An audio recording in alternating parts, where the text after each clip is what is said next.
Good evening, everybody. My name is Andrew Berman. I'm the Executive Director of the Greenwich Village Society for Historic Preservation.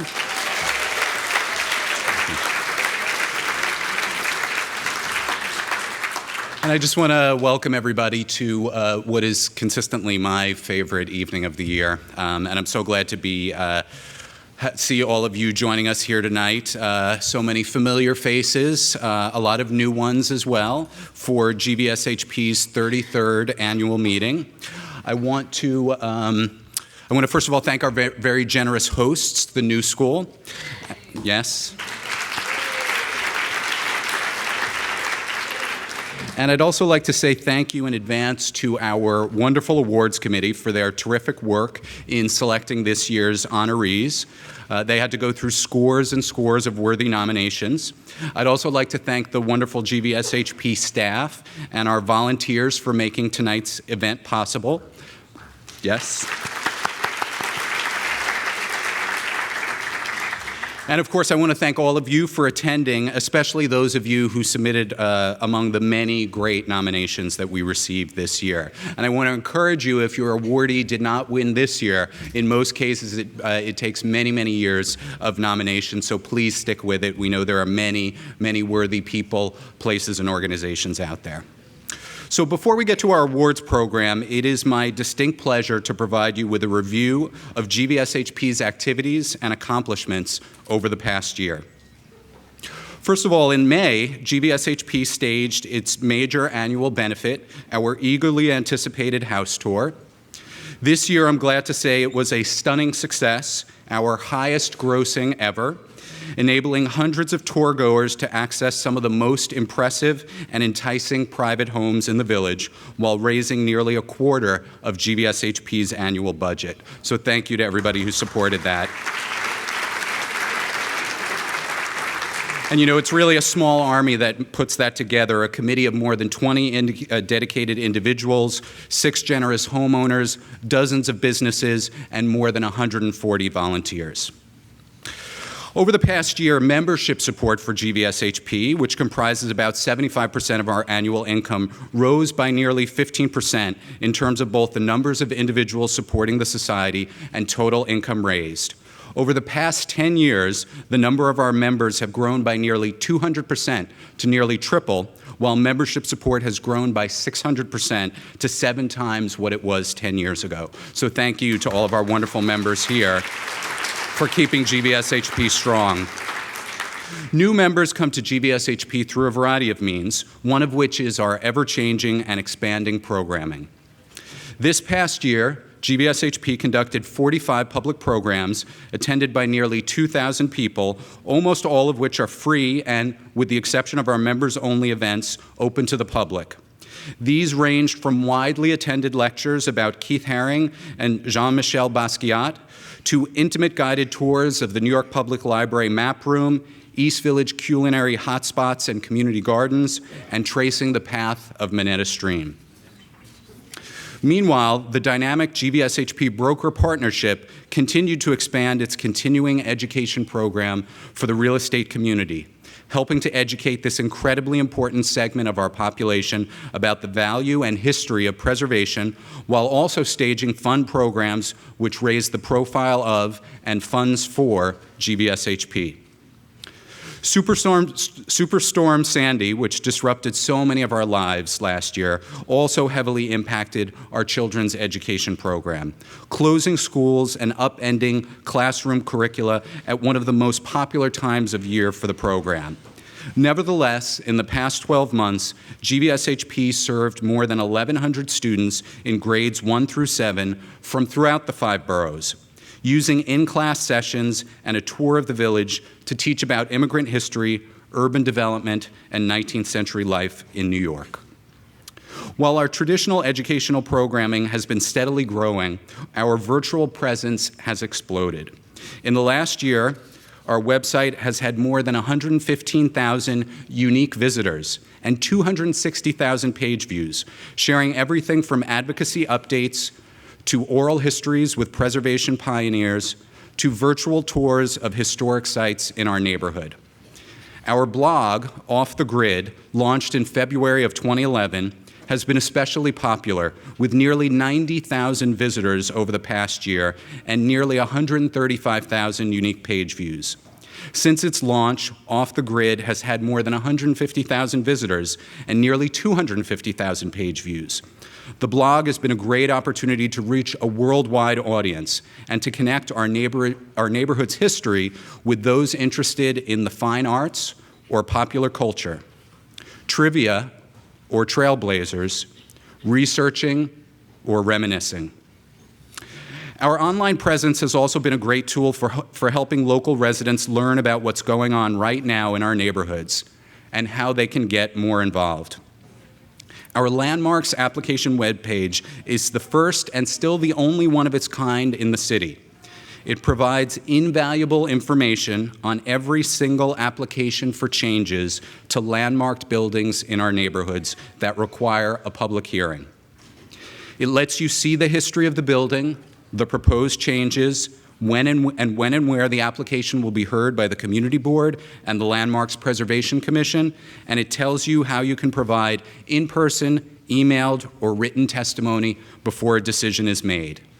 It tracks the application for months, or in some cases for years, from its first filing to its resolution, letting you know of any modifications to the application, new meetings that have been scheduled, or decisions that have been rendered, and allows you to sign up for alerts to update you on all such developments. In just the last year, more than 6,200 people have used this webpage, and individual application pages have been viewed more than 18,000 times, making this an incredibly useful and widely used tool. Of course, we don't just let the public know about these applications. GVSHP carefully reviews every single one of them ourselves, and when appropriate, issues alerts to our members and recommendations to the Community Board and Landmarks Preservation Commission to ensure that the character of our neighborhoods are preserved. In the past year, our Preservation Committee has reviewed 84 such landmarks applications, ranging from storefront alterations to rooftop and rear yard additions, demolition, and new construction, all while continuing to track an additional 30 applications from prior years still under consideration. This is just the tip of the iceberg of GVSHP's advocacy work, and this past year was particularly eventful. In October, the city designated the East Village Lower East Side Historic District, that neighborhood's first large-scale historic district covering 325 buildings and 15 blocks. And I know we have many people in the room here tonight that were intimately involved with that. Combined with the smaller East 10th Street Historic District designated earlier that year, these were the first new historic districts in the East Village since 1969, and increased tenfold the number of buildings in the neighborhood with historic district protections.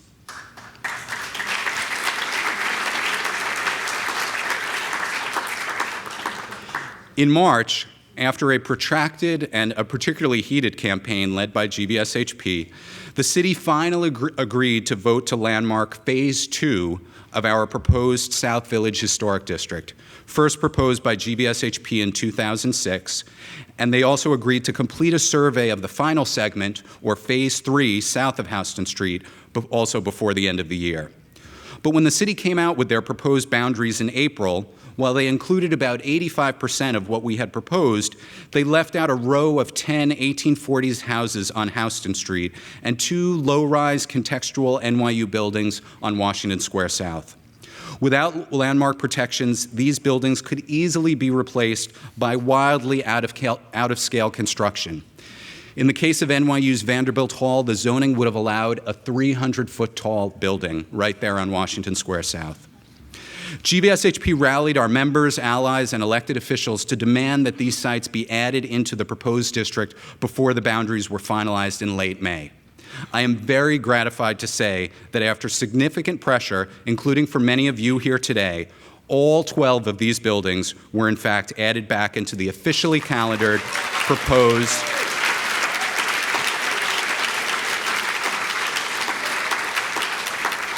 South Village Historic District now under consideration. We even scooped up an additional NYU building into the district, D'Agostino Hall, which was now entirely surrounded by the rest of the proposed district and therefore could no longer be excluded.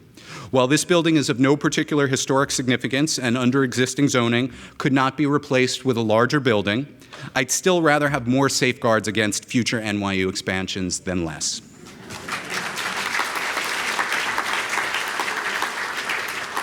Of course, our work in the South Village is far from over.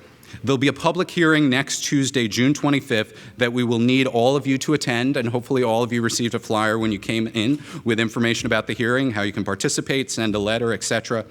We'll need you there to demand that the district be designated, to call for these additional sites to remain in the district, and to urge the city to finally move on the long overdue Phase 3 south of Houston Street. Now, speaking of NYU, of course, not all the news this year was good. In July, the City Council joined the City Planning Commission and the Borough President in giving final approval to NYU's massive village expansion plan with only minor modifications. While we were able to get the outrageous project reduced in size by about 20%, and through public pressure got one of the most objectionable elements of the plan removed, a proposed 400-foot-tall fourth tower for the landmark Silver Towers complex, the approved plan was still simply much too dense, too disruptive, too tall, and too lacking in consideration of reasonable alternatives. As a result, GVSHP did something it's never done before. We joined with dozens of fellow community and preservation groups, including two of tonight's awardees, NYU Faculty Against the Sexton Plan and the Bowery Alliance of Neighbors, in a lawsuit challenging the city and the state's approval of the plan. Our suit is now before a judge, and we have been joined not only by Assemblymember Deborah Glick as a plaintiff, but two former city commissioners have submitted briefs supporting our claims about the flaws in the approval process. We are next scheduled to appear in court on July 18th, and I hope all of you will join us for that hearing as that fight continues.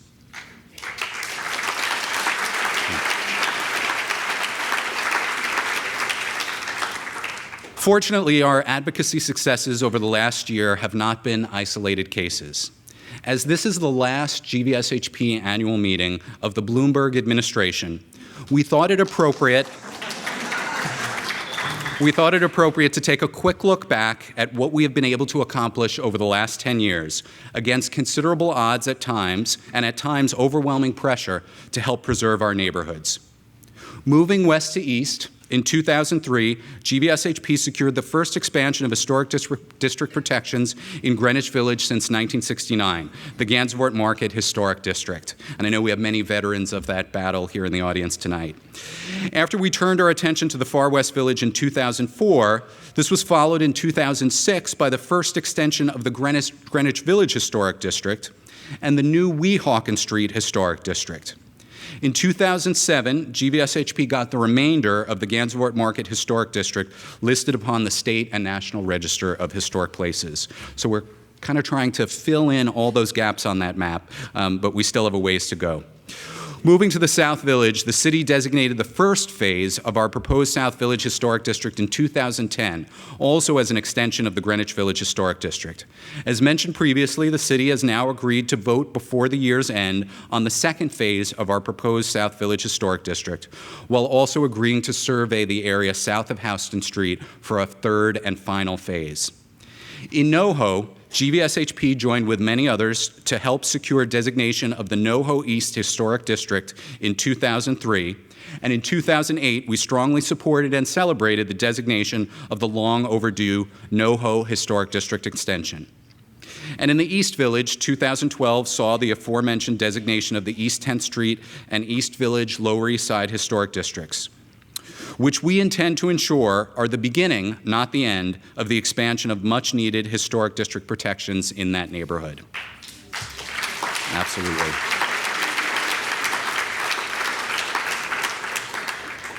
Our landmarking success has not been limited to historic districts. GVSHP has proposed and secured individual landmark designation of 5 sites in the Far West Village, including the 13-building, full-block West Beth complex. Also, 9 federal-era houses, including 3 on McDougal Street, 2 in Hudson Square, 1 on St. Mark's Place, and 3 in the Financial District.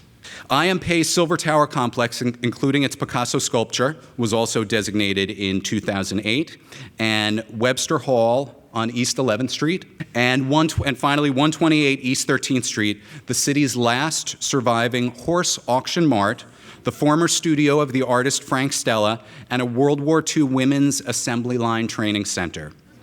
GVSHP also supported the designation of more than a dozen other individual sites which were landmarked throughout the Village, East Village, and NoHo over this time. Additionally, GVSHP fought for and helped secure 4 contextual rezonings to protect the character of our neighborhoods. These prohibit out-of-scale new construction, encourage the preservation of existing buildings, and eliminate the incentive for dorm and hotels construction, which previously existed in many of our residential areas. This included the 2005 Far West Village rezoning, which just lit up there, and the follow-up 2010 Washington and Greenwich Street rezoning. In the East Village, in 2008, we were able to get nearly the entire neighborhood rezoned with a contextual rezoning. And in 2010, we got the follow-up 3rd and 4th Avenue corridor rezonings.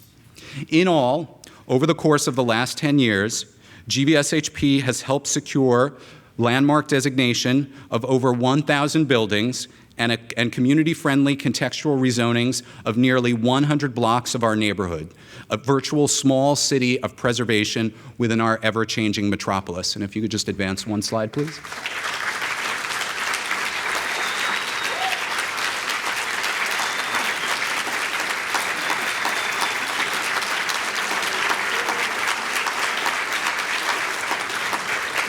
I have to say it was very fun over the last couple of days counting up all of those buildings and blocks.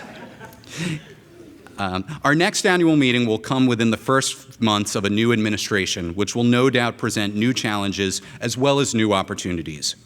But with your support and assistance, I'm confident that GVSHP will be able to rise to those new challenges and seize those new opportunities. How successful we all are will have a lasting and irreversible impact on the Village, East Village, and NoHo for generations to come. I hope you'll remain by our side as we chart the road ahead. Thank you very much.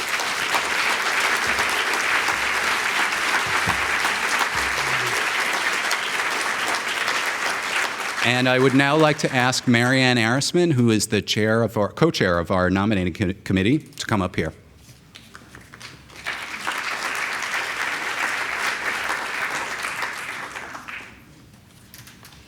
Good evening. GVSHP's nominating committee is entrusted with the task of searching out new members for our Board of Trustees and confirming the continued engagement of current trustees whose term is due for renewal. I would like to take this opportunity to thank John Bacon, who is stepping down from the GVSHP board this year.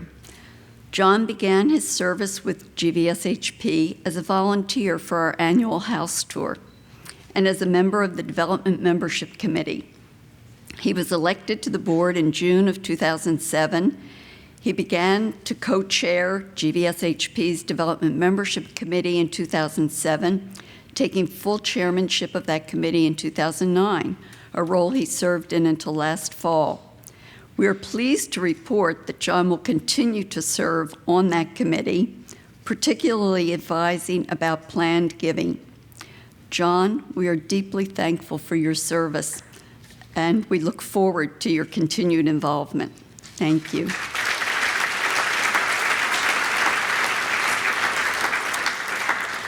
It is now with great pleasure that I present the slate of trustees recommended by GVSHP's nominating committee to be voted on by all GVSHP members this evening.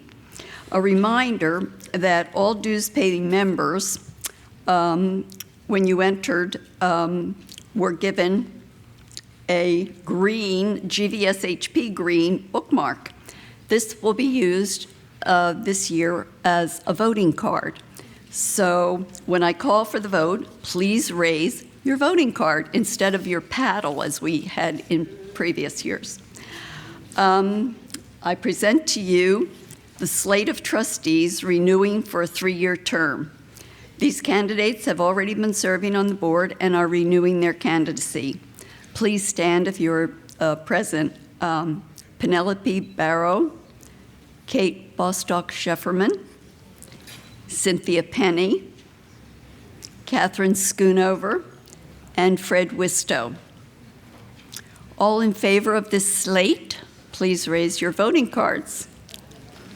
Thank you. Against? Against? I think the slate is approved. Thank you.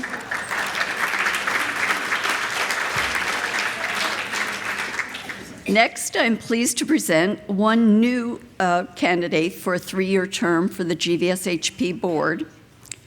Marilyn Sobel is an attorney, a partner at Paul Weiss, Rifkin, Morton, and Garrison, specializing in mergers and acquisitions and private equity. Marilyn has served on the board of New York Live Arts and Dance Theater Workshop. Marilyn is a longtime GVSHP member. She lives on West 11th Street and has raised her 2 children in Greenwich Village. All in favor of Marilyn Sobel being elected? Thank you. Against?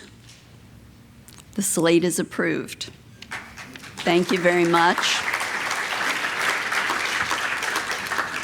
And now I'll turn the program over to someone who needs no introduction. He is a village neighbor and our regular impresario for the awards, Calvin Trillin. Thank you.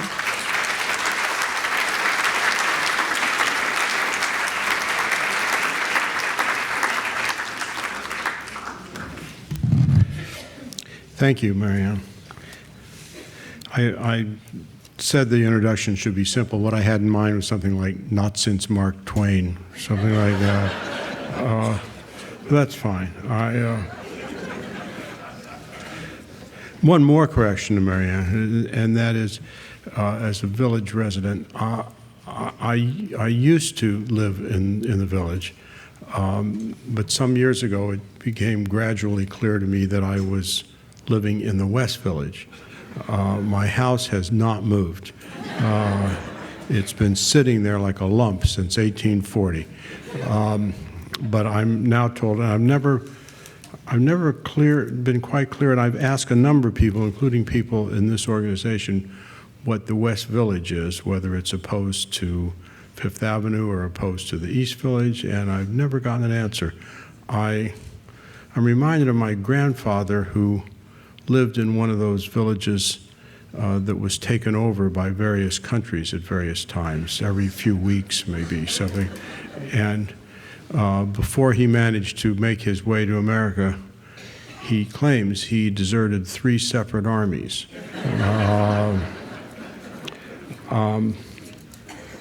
I have lived in the village, I guess, since 1961. And where I live now since 1969. There have been some changes, of course. We all have seen that, been some consolidation. I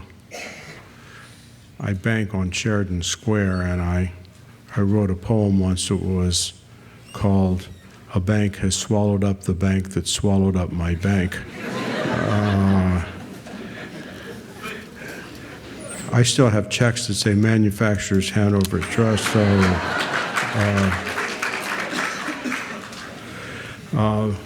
my main shopping street is Bleecker Street, west of whatever direction that is, between 7th Avenue and Abington Square, which has seen a lot of changes. If I need shaving cream, I'm in trouble, but if I'm in the need late at night for a designer dress, I'm in the right spot.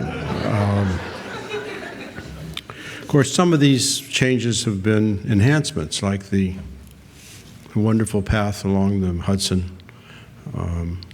I ride along that path sometime on my bike, and I look at some of those big buildings that have been, apartment buildings that have been built there, and the particularly glassy one doesn't seem to have anybody in it. And I'm constantly reading about one celebrity selling an apartment there to another celebrity. They do everything but live in it.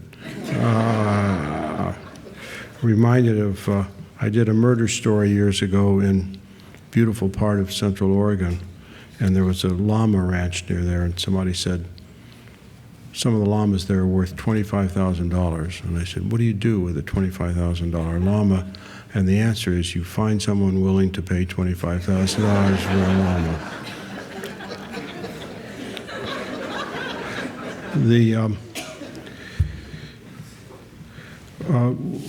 These changes, as I say, some of them are good. I think the Greenwich Village Society for Historical Preservation is not in the business of stopping change, but of trying to channel it in a way that preserves the historic traditions and culture of the village, which is a different place. I've said here more than once, I'm sure, that I once asked Kenny Shopson, whose restaurant used to be on Morton and Bedford, what's the difference between the village and uptown, Kenny?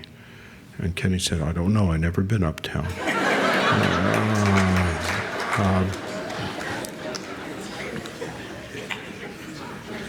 At any rate, what we're doing tonight is giving awards to people who have been working in the same direction to preserve the place, to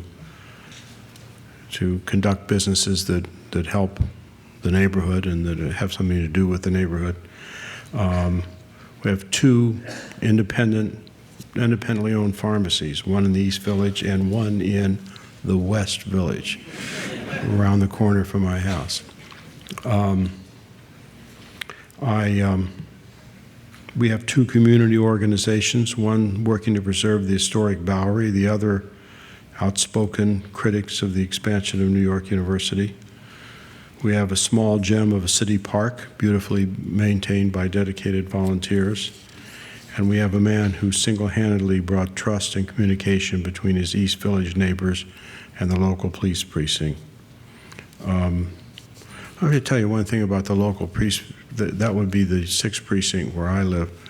I was walking, this was about 15 or no more than that, 20, 25 years ago, walking along Hudson Street, and I saw a $20 bill on the sidewalk. It was late at night, and my wife said, "You've got to turn it in."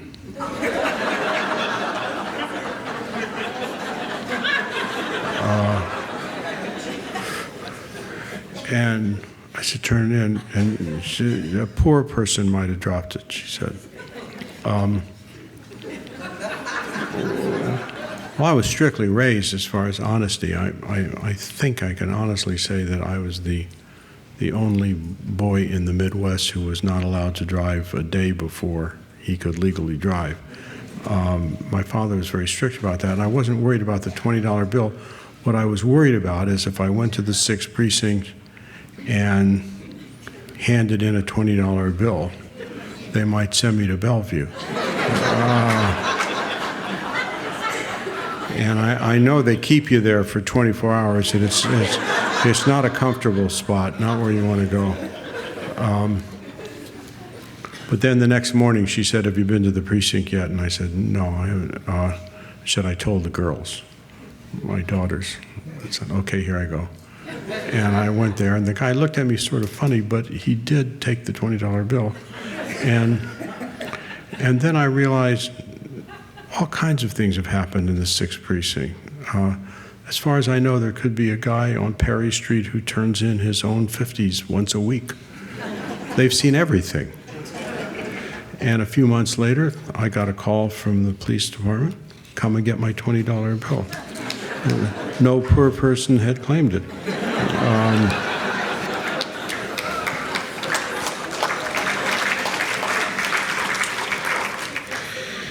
Our first award is one of the drugstores. And it's the one I deal with, I'm happy to say. Avignonic Chemists, originally located at 59 McDougal Street as the stock pharmacy in 1832. Avignoni Chemists is now located along a quiet strip of 6th Avenue between Bleecker and Downing Street. I would call that bleaker near 6th Ave, but we can argue about that. The name Avignoni came into being in 1898 when Italian immigrants Francis Avignoni bought the business. The current location was built for the Avignoni brothers in 1929, when the pharmacy's original location was slated for demolition due to the widening of Houston Street. Now owned by partners Abe Lerner, Andrew Fruchtman, and John Duffy, Avignoni draws its passerby and regulars alike with creative window displays, particularly great at Christmas time, and a traditional green cross above its sign. The wooden display cases, tin ceiling, and penny tile floor installed during a renovation 6 years ago are set off by antiques saved from the stays of Francis Avignoni, including pharmacy bottles, a first aid kit, and clock. A vintage prescription book in the window, one of which even has a prescription or two filled when the store was located on McDougal Street, showcases the store's historic importance as one of the city's oldest pharmacies. The New York Historical Society has 6 Avignoni prescription books in its manuscript collection. Of course, customer service is key to Avignoni's success. They offer beauty aids that are hard to locate in chain drugstores. I haven't gotten any of those, as you may know, but I'm happy that they're there for people who need them. Regulars are known by name, and strangers should not remain so for long. Customers rave about their extensive product lines and praise the excellent service of the pharmacy counter. Service at Avignoni goes beyond its physical wall. The pharmacy sponsors a Greenwich Village Little League team, donates to Our Lady of Pompeii School, and lends a hand in the adjacent Winston Churchill Square, with which it shares a facade and an award this evening. Avignoni Chemist has presented a Village Award for 115 years as an independent Greenwich Village pharmacy with exceptional service to the customers, their community, and their history. Here to accept the award this evening are owners Abe Lerner and Andrew Fruchtman.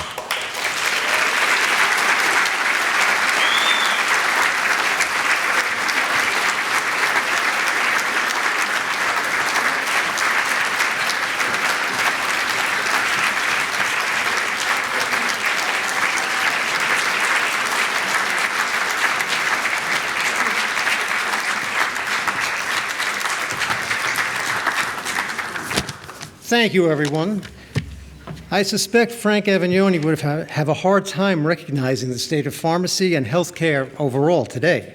It was quite different back in the 1800s, but despite all the changes and challenges, we are still here and intend to be. I'd like to thank everyone involved in the Society for this honor, and especially Judith Calais and her hard work on our behalf.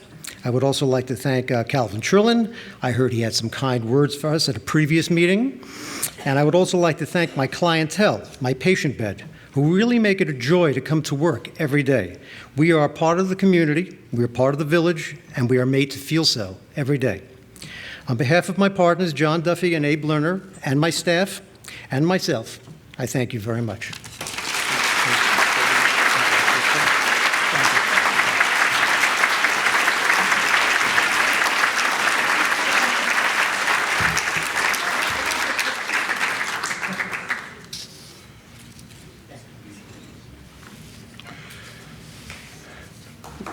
We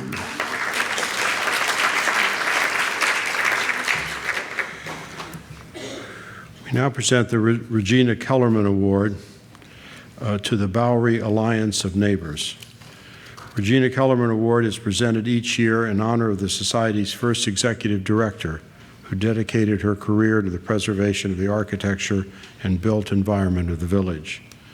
The Bowery Alliance of Neighbors, a vocal advocate for the preservation and appreciation of the Bowery as one of New York's most invaluable and irreplaceable historical and cultural resources, follows in Regina's preservation footsteps. Although portions of the west side of the Bowery are located within landmark and special zoning districts, development pressures are abundant. The east side of the Bowery lacks any landmark protection. Current zoning favors larger, taller buildings, and the street's low-income residents are at risk. Formed in 2007, the Bowery Alliance of Neighbors, or BAN as they are known for short, is working to mitigate these development pressures. Formed by David Mulkins and Anna Salwan, the group sponsored a state and national Register of Historic Places nomination for the Bowery. The nomination was successfully listed on the state register in 2011 and the National Register early this year. BAN is grateful to Kerry Culhane and the Two Bridges Neighborhood Council for co-sponsoring the nomination. BAN has also completed a zoning survey for the east side of the Bowery that proposes contextual zoning for the east side of the Bowery from Chatham Square to the south to Cooper Square in the north. They recently won a well-connected booster for their east side preservation plan when filmmaker Martin Scorsese wrote a letter in support of zoning protections for the neighborhood in which he grew up. In addition to the group's research and advocacy on behalf of the neighborhood, they also work to educate about the culture and historical resources of the city's oldest street, hosting walking tours, exhibitions, lectures, and forums. BAN's educational activities have brought to light the role of the Bowery in fostering some of our country's greatest cultural achievements.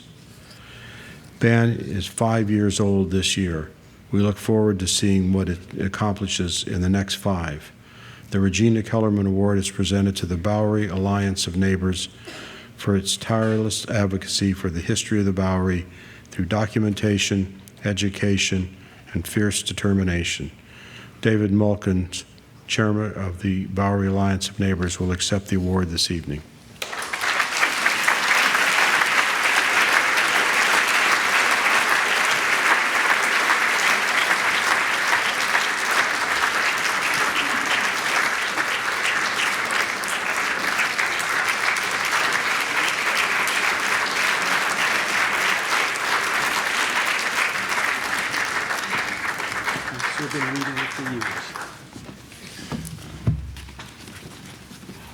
I wanted to introduce Jean Standish, Michelle Campo, Sally Young, and Mitchell Grubler, and also present are several other members, Gilda Pervin, Chris Mansfield, Tom Clem, Louise Millman, Ralph Lewis, and there are many people that we wanted to thank.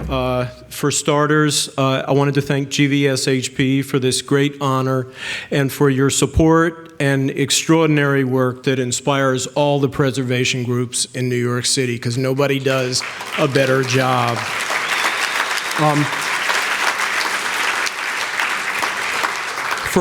For help and partnership, we deeply thank Joyce Mendelson, Mike and Marilyn Geyer, Nicholas Quinnell, Tony Tung, Bob Holman, Stan Rees, Mick Maloney, the Irish Arts Center, Merchants House Museum, Dixon Place, Lesby, EVCC, Chinatown Working Group, Cooper Square Committee, Sperone Westwater, and City Lore. For financial support, many thanks to Robert Gibbons, Adam Woodward, Keith McNally, John Darien, Andre Balaj, the late Tony Goldman, the La Vida Feliz Foundation, Puffin Foundation, Victorian Society, the Jeffy Fund, the Walensky Fund, and the New York Preservation League. Extra special thanks to Kent Barwick, to the Lower East Side History Project's Eric Ferrara and Rob Hollander, the Historic Districts Council, Doris Diether, who's sitting over there, who designed the East Bowery Preservation Plan that we're still fighting to help preserve the street. Two Bridges Neighborhood Council for fiscal conduit and also partnership in the National Register effort. Architectural historian Kerry Culhane for her brilliant work in doing all the work on the National Register. If any of these people are here, would they please stand up? Thank you.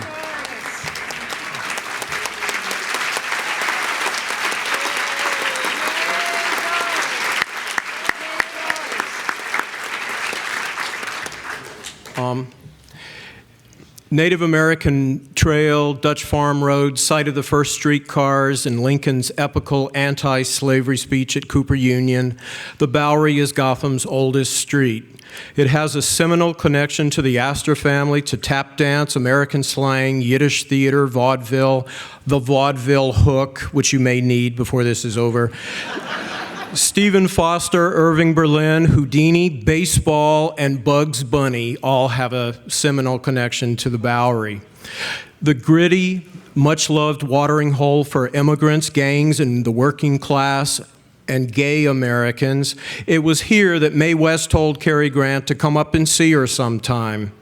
Even during its later decline as a flophouse district, it nurtured cutting-edge artists in a colony that preceded Soho, and even helped foster abstract expressionism, beat literature, punk rock, and our first community garden. An extraordinary accomplishment for one small, vulnerable street. With buildings from nearly every decade, from the 1780s to the present, the Bowery contains the city's most diverse architecture. It also contains mixed-income residents and small businesses, including long-established jewelry, restaurant supply, and lighting districts. Despite its National Register designation, few streets are more vulnerable to the wrecking ball, ferocious real estate speculation, and sky's the limit zoning on its east side are destroying its historic character and displacing residents and small businesses. As freakishly out-of-scale towers rise, some of our oldest, most significant buildings are being destroyed, along with the Bowery's grit and cultural diversity.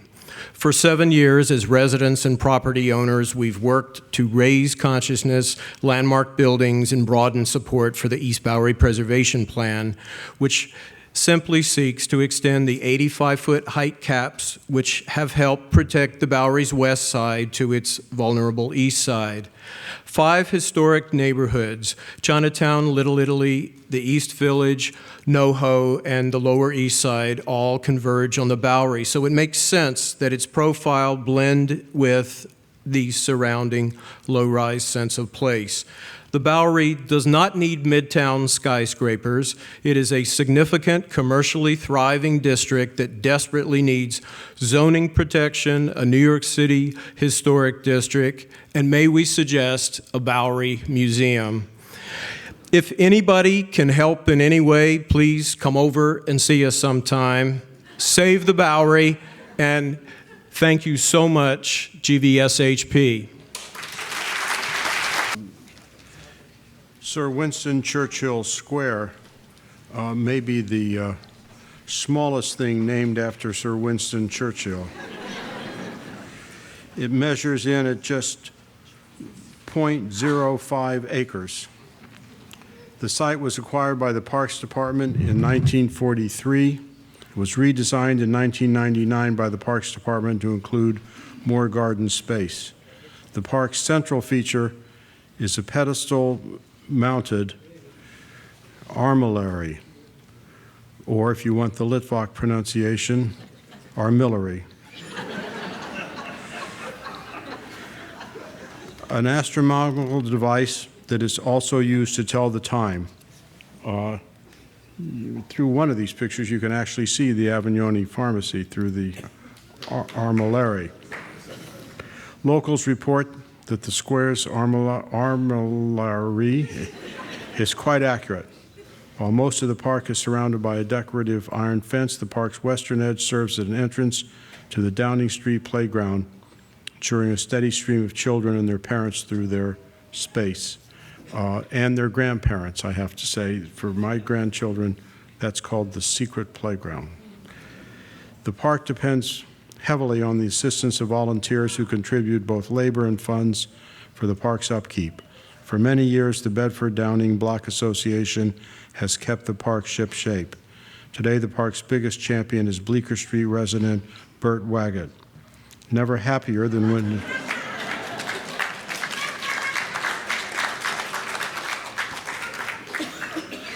That's his imitation of a garden troll, and I think it's very persuasive.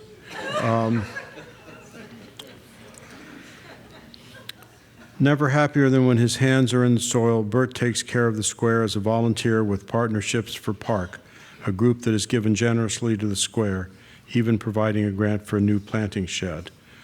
While Bert has devoted countless hours to the park, his biggest contribution just may be his creation of a formal upcycling program within the Parks Department. Bert, learning that plants and hardscape material would be thrown out during the renovation of Washington Square Park, negotiated with the local district manager of the Parks Department to recycle the materials for use in Churchill Square. Now plants and stones have a new life. Due to Bert's ingenuity, smaller community parks without big budgets can access materials being removed from their larger counterparts. A Village Award goes to Sir Winston Churchill Square for providing a beautiful Greenwich Village oasis while fostering volunteerism among neighbors, cooperation with the police department. Manhattan Borough Parks Commissioner William Castro and Bert Waggett will accept this award this evening.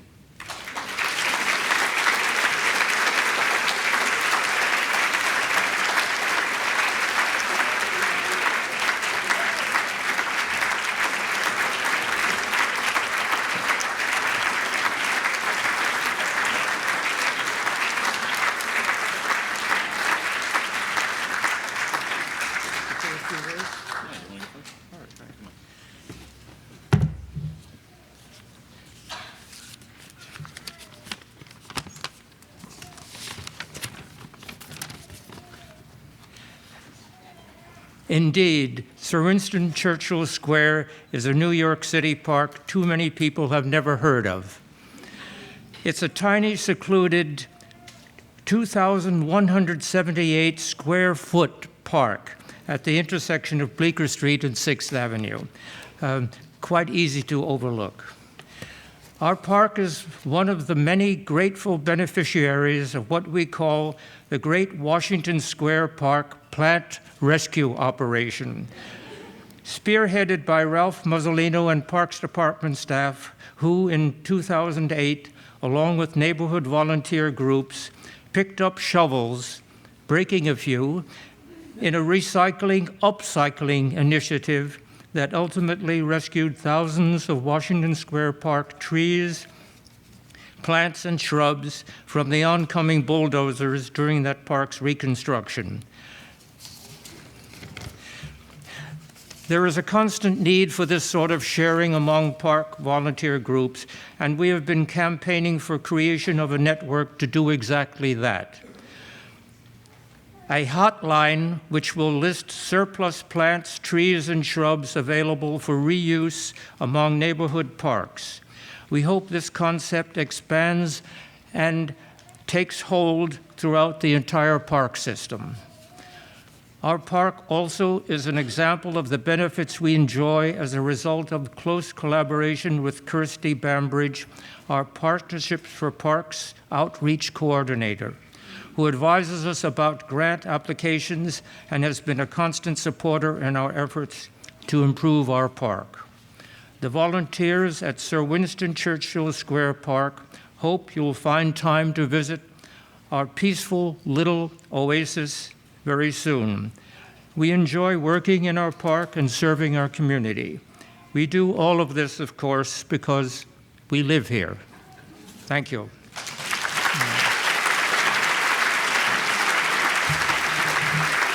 Thank you, Bert. You know, as Bert was talking, I couldn't help think about it. Alexis de Tocqueville came to the United States many years ago, and one of the things he found to be true, it was amazing, the things that he realized about our country, was that in Europe, everybody pretty much locally depended on the state. They depended on first the king or queen, and then later on the national government. But here in the United States, he saw even then that Americans were different, that they really got together by themselves locally and really depended upon themselves to make their communities better. And as I saw Bert read, I thought this is what's really great about America. People like Bert Waggett, who get involved in their community, who can come up here and tell you all about it, and who make a real difference in their community by getting involved. That's not something that happens in a lot of other countries, and we should be very grateful for people like Bert and his neighbors who get together.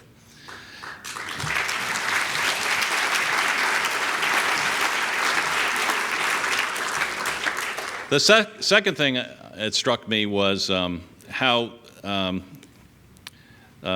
Winston Churchill Square sort of represents what's great about Greenwich Village, because it's something that is small, irregular, charming, something you come upon as you're walking along and sort of discover, like a lot of the village. And the naming of it is even sort of idiosyncratic. Some of you may have speculated, some of you may know, but yes, it is true that Commissioner Henry Stern named it because it was across from number 10 Downing Street. And there are a few others. There was Dead Dog Park. That was an interesting name that he gave to a park at one point. But what he sought to do was, through some humor and some history and also some sense of what the place was all about in a nice way, to bring people to certain parks with some fond memory as when they were children. And they played in a park and they called it the Green Park, or the Secret Garden Park, or the Small Garden Park. So these are things that are all important. They're small, little things, but when you put them all together, they make a big, big difference in a community. And I want to thank the Society for recognizing this in Sir Winston Churchill Square. Thank you very much.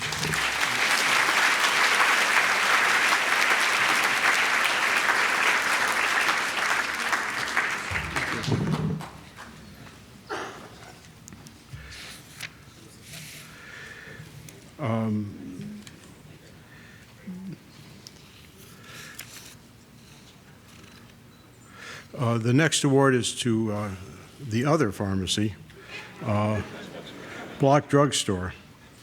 When Carmine Palermo Sr. began working at Block Drugstore on the corner of 2nd Avenue and 6th Street in 1962, a drugstore had already existed on that spot for 70 years. The Palermo family has since preserved more than just the historic storefront. At Block, they know customers by name, go the extra mile in filling prescriptions, and contribute to the neighborhood in a myriad of small ways. Opened originally in 1895, the store was owned by the Levine family for many years. In fact, that family still owns the building. In 1942, the store changed ownership and the name was changed to 2nd Avenue Chemist. The store eventually took on the Block Drug name at a request from the Block Drugstore chain, despite remaining independently owned and operated. The store's iconic neon sign arrived during this time in 1945. Block is a family affair. Carmine Sr.'s children all worked in the store as teenagers. Carmine Jr. started working for his father at age 16. He and his wife, Beth, who is also a pharmacist, currently own the store. While Block has always been a family business, the Palermos make a point of hiring local neighborhood kids to assist in the store, giving them a chance to learn business skills before college or their first job out of high school. It is evident the Block cares for the neighborhood in other ways as well. Out of power, like all of Manhattan below 28th Street during Hurricane Sandy, Block set up business on the sidewalk for those who needed prescription refills during recovery from the storm, able to confirm prescriptions for many despite lacking access to their computers. Their actions that week were typical of how the store regularly does business. Never one to sit idle, the Palermos will soon open Block Vision Care in an adjacent storefront in the same building. Beth, who obviously loves the challenge, has gone back to school to become an optometrist. In competition for the big chain stores, Beth and Carmine don't worry about that. As Carmine puts it, your competition is yourself. Block Drugstore has presented a Village Award for 125 years as a family-owned independent business providing personalized care and service to their customers and community.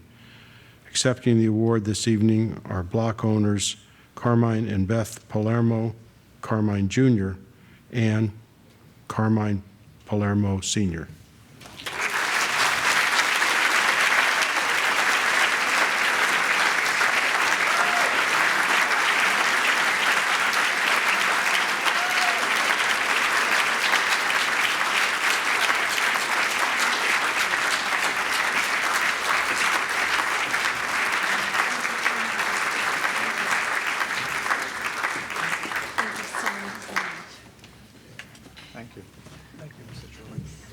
I just want to say something brief.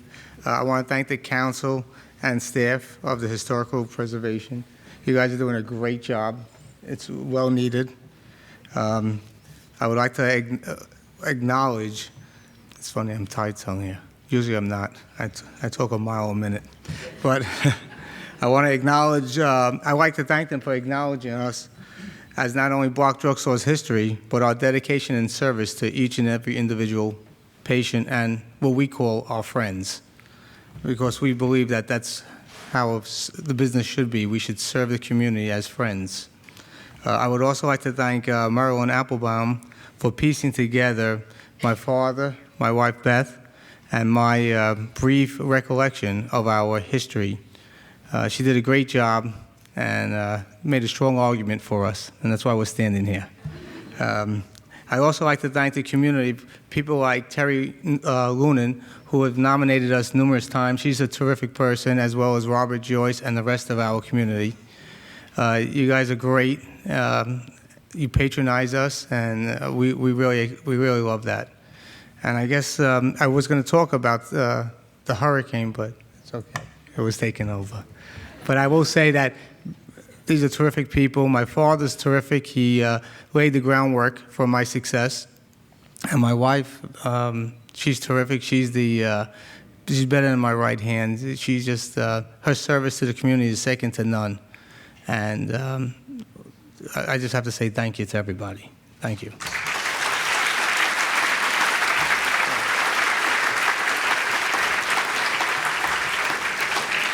When I was invited tonight to be here, I thought it was pharmacy night. I thought I was at a pharmacy conference. Like, pharmacist, the independent pharmacist is really a very, very important person. He probably could be the most important person in your life. That's not only speaking about me, but my fellow pharmacists. When you go into pharmacy, the young people go into pharmacy, sometimes they just go in for the money. But they learn after a while that you develop a heart if you didn't have one. And it happens all the time. And we've always believed that the customer or the patient came first, not the doctor, not us. They were the most important. And you have to protect them. The medicines are so there's so many prescriptions today, different medicines. Years ago, you had one antibiotic, one aspirin, one cough syrup. Today, you got 20, 30, and they're not all alike. So he's a very, very important person. And I think that whoever pharmacy you go to, you must develop a relationship with the pharmacist, but he probably wants to develop it with you. And you never know when he'll help you. You never know. Your family, your relatives, your cousins, anybody. And they get paid for nothing. They don't ask for it. Now you go to the dentist, you got to pay a fee just to go into the dentist's office. That never happened before. When you fill the tooth, you pay them. They don't fill the tooth, they still charge you.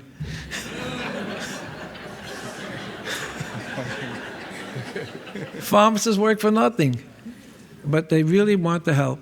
And that's why most of the people that go into pharmacy, they end up with a heart. So my advice to you is to get a good pharmacist, like the two our fellow pharmacists that are here, and use them, and they will help you. And to me, that's the gift of being a pharmacist.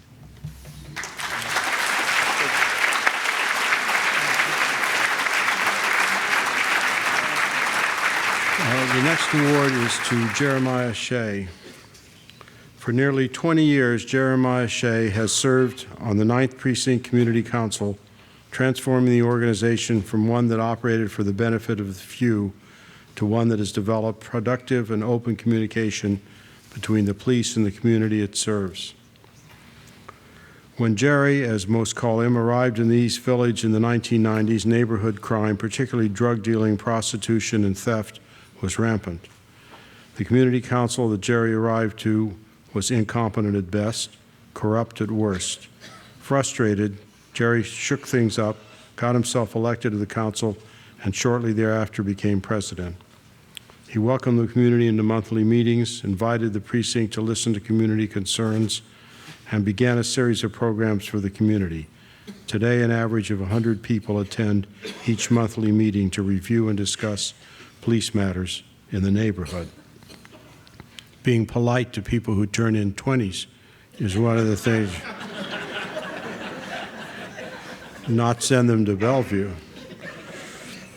The annual toy drive and Christmas party is the most popular of the community events, which the precinct and council work hand in hand to produce each year.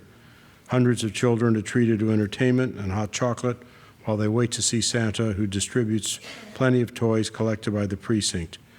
While Jerry notes that his biggest coup in 17 years of planning this event was to secure the head Macy's Santa for the party, he does admit that the highlight of his service to the community council was playing Santa himself. Understanding that the officers from the precinct are as much a part of the community as their residents and businesses, Jerry created a yearly recognition program for members of the precinct 17 years ago, creating a space for the community to thank the police officers and detectives for their service. Held each year at the Cooper Union's Great Hall, it recognizes officers for their service in front of their families and the community. They are treated to a wonderful reception donated by local restaurants. While he will be retiring from the council this year, he has left a healthy organization that will continue to thrive and instill cooperation between the precinct and the neighborhood. A village award goes to Jeremiah Shea for his 20 years of dedicated service to the 9th Precinct Community Council, fostering open communication, trust, and goodwill between the local police and the East Village community. Jeremiah Shea.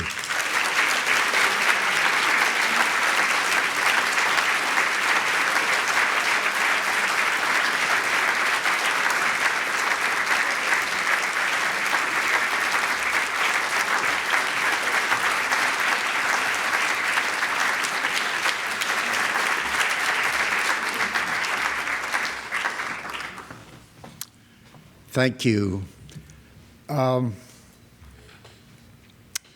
I have to correct Mr. Trillin, and I'm a little nervous doing that. That's, well, but I have to. When he said earlier that single-handedly I did, I have done nothing single-handedly at the 9th Precinct Community Council. It is a council. There are 6 or 7 of us at any one time.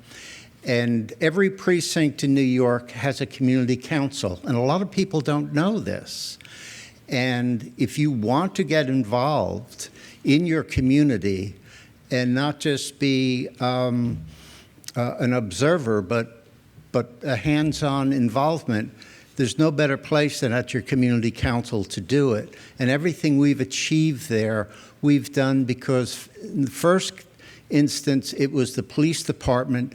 It was their way of reaching out to the community to create these community councils. It was done in the 1940s. They've been in existence since the 40s. And it was in cooperation with the department and with this precinct, the 9th Precinct, which is in the East Village, that we have been successful, and we have much to be proud of. But it is because of cooperation, because of that precinct reaching out in the community, and we reached back, joined hands, and we've achieved some things that we can be very proud of. And I'm very proud tonight to stand here. If this is how it feels to be honored, it feels very, very nice. Thank you all very much.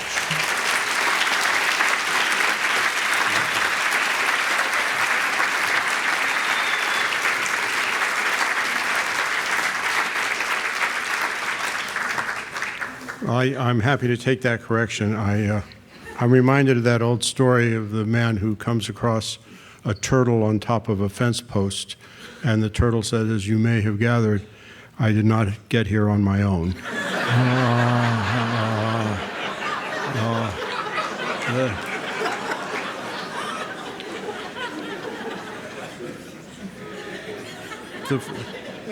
The final award this evening goes to the New York University Faculty Against the Sexton Plan.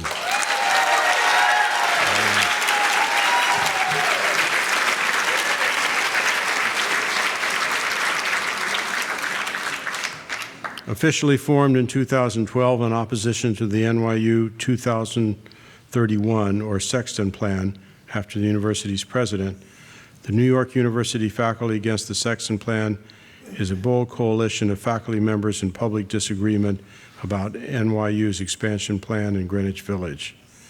For many years, individual NYU faculty members have been outspoken dissenters against the expansion of New York University into the village. But it wasn't until the first official piece of NYU's expansion plan, a 400-foot tall tower proposed for the landmark portion of the I.M. Pei-designed Silver Towers complex, that faculty members began to officially organize. Their actions are particularly valuable to GVSHP, as it has helped transform, as the actions have helped transform the debate around the NYU expansion from one of university versus community. NYU FASP posits that the 2031 plan is financially reckless and will result in rising tuition for the students, disregards faculty input and governance, will further erode the rich cultural history of the village, will bring more than 10,000 more people in foot traffic per day to an already overdeveloped area. The group has allowed many of the faculty anxious to speak out publicly against their employer a vehicle to express their collective opposition to this plan. Through FASP, the faculty can make their individual identities as anonymous or as explicit as they choose. Outspoken critics in the public realm during the public hearing process, NYU FASP also worked from within to defeat the plan. They helped secure a resolution by 39 departments and divisions at the university against the plan. When the 2031 plan passed through the public approval process with only minor modifications, NYU FASP led the charge in securing legal counsel, the international law firm of Gibson, Dunn, and Crutcher, to represent opponents in a lawsuit against the approvals. While the lawsuit goes through the legal process, the Greenwich Village Society for Historic Preservation applauds the role NYU FASP has played in opposing the plan. For its courageous, outspoken, and effective activism in response to the NYU 2031 plan, New York University Faculty Against the Sexton Plan is presented a Village Award. Here to accept the award is Mark Crispin Miller.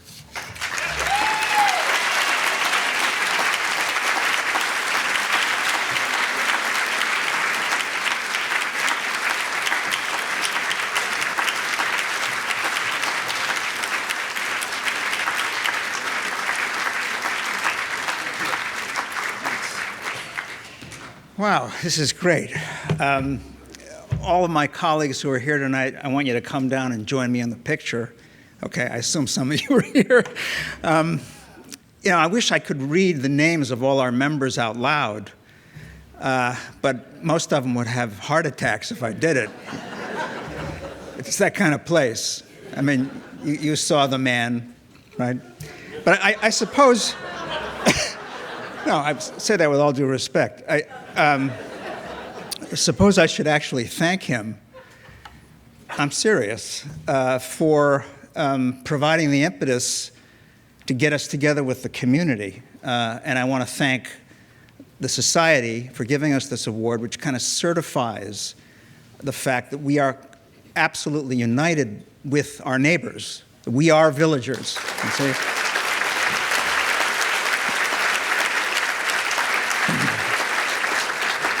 But the only point I want to make in these remarks is that we need to put this struggle into a larger context. As some of the previous awardees have implied, it isn't just the village, it's also the neighborhoods adjacent to the village. I want to add, it isn't just downtown, it's the whole city. What we're fighting here is the annihilation of New York City, the annihilation of New York City by this mayor and his cronies, right? We're talking about a process that is absolutely unacceptable. We're talking about the process whereby these gigantic, impersonal, faceless, ugly buildings are jammed down into the middle of communities. They knife into these communities and tear them apart, destroy them, okay? It is culturally, aesthetically, economically, socially, politically, in every conceivable way, absolutely unacceptable, and we're standing against that, see? So, when they say to us, or about us, that we are NIMBY, you know, that we're parochial and backward, and we're fussing around, concerned only about the preservation of our own little backyard, you know? Well, what I want to say to that is that we're actually the ones who are taking a responsible view, not just of our neighborhoods, not just of our entire cities, but actually of the entire planet, you know? Because what we're talking about here isn't happening only in New York City, right? It's happening obviously all over Turkey, isn't it? Some of you may have read that big piece, that horrifying piece on the front page of the Times about what's happening in China, the kind of forced urbanization of that entire country, right? It's a Sexton plan for the entire planet, right? I mean, that's where Mayor Bloomberg should go when he's out of here. He should go over to China, right? Shouldn't he? I mean, nobody get in his way there, right? But I mean, there are movements like this in France, in Argentina, in Tunisia, in Casablanca.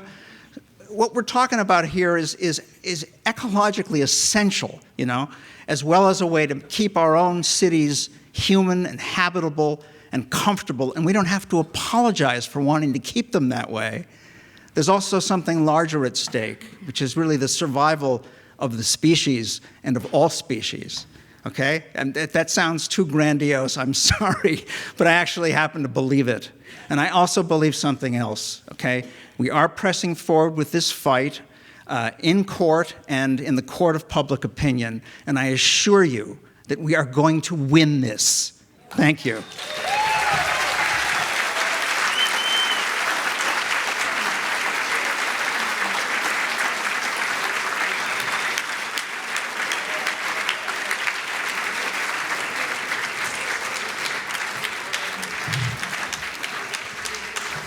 Well, thank you very much to Mark and to all of our awardees tonight. Just a few words before everybody gets out of here. First of all, I want to thank our wonderful MC for the evening, Calvin Trillin, who, as always, does an incredible job and makes us proud. I want to thank all the GVSHP trustees and especially our president, Art Levin, who was able to be here tonight, although not on stage, hopefully next year. I also want to thank and mention Anna Savarin on behalf of Dave, who didn't get a chance to mention her in his remarks regarding ban. I want to ask all of our awardees and our trustees, if you can just stay here for a minute or two more. We want to take a couple of quick pictures of you before you go. Trustees, stay here as well because we have a little bit of quick business to do.